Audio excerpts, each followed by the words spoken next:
All right. So really, we don't really have much of an opening statement. We're willing to answer consensus questions as well. Let's start with the airplane. Oh, well, what's the metaphor here? The dynamic is that the gentleman flying the plane was coming in too slow and too steep, which is why it kind of pancaked and but in these sorts of situations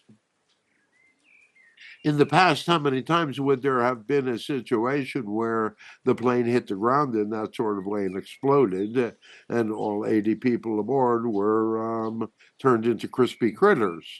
That had, if you look at the dynamic of plane crashes and the things that have happened with plane crashes in the past, as compared to the way things seem to be happening now, being in a plane crash seems to not necessarily be fatal.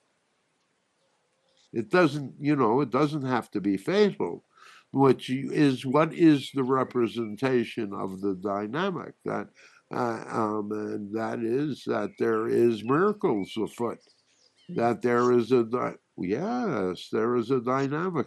That's right. That's right. There are miracles afoot. It's reminding you that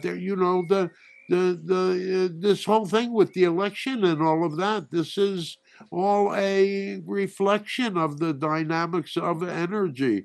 You have been, all of you, both left and right and center, all of you have been longing for a change. Even though you might have been operating very well within the paradigm of competition and comparison, because most of you have, you've gone through your educations, you've had your careers, you've been successful and you've been failures. You have been through the whole gamut, the whole range of much of human experience. And so now you have a certain dynamic of perspective on reality. You can begin to have pattern recognition. You can begin to see the way that things are going. And we are encouraging you all to see the spirit in everything and see the miraculousness of so many things that are happening in your world. And they're happening within things that might have been considered mundane before.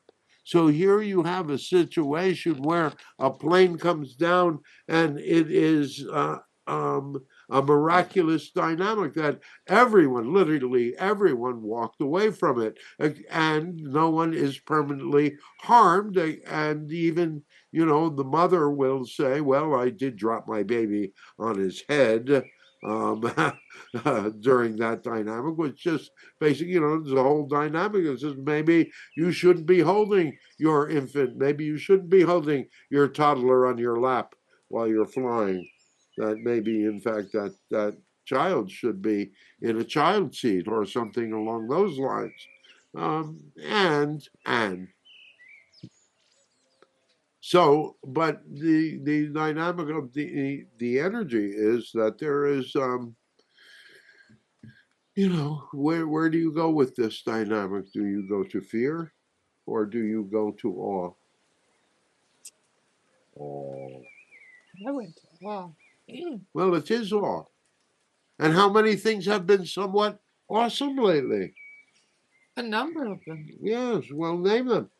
The Put you idea, on the spot. well, then the idea about uh, Gaza Well, and that was kind of an awesome thing. and But that was a dynamic of thinking outside the box, which was more than a metaphor. Because now, if you look at the reflection of the world with what the U.S. is perpetrating as far as politically around the world, it is shaking things up. It is going to cause that dynamic of that reset that you have all been looking for, whether you actually have been actively asking for it or not. And so, it is a very, times of greatest crisis are the times of the greatest opportunities. And so, if you pay attention to your reality in that sort of way and say, because there is so much upheaval, there are going to be many opportunities for you that perhaps are not apparent at the moment, but may be more apparent as spring progresses. All right. Now, of course, we've been talking about hedging your bets and all of that stuff. And that really just, it's not as much as hedging your bet as is having a certain dynamic of security that you create for yourself. Be it being a seamstress, being a good cook, knowing how to make pies, being knowing how to grow things, certain things. We've been talking about this over the past few weeks. And why? Because, again, we try to gently remind you, set your mind, have your mind set in a certain way, just in case. If it doesn't happen, oh, well, it's kind of like, do you believe in God? Do you believe in that there's spirit afterwards? Well, it really does serve you to have that type of energy and have that type of belief system, because it kind of frees you from that whole fear of non-existence. But then there's those in your world that fear that dynamic, and what if there was nothing else? What if we are just a figment of the channel's imagination? Maybe we're just a figment of your imagination. I've done good then. Well, you did something. All right. All right.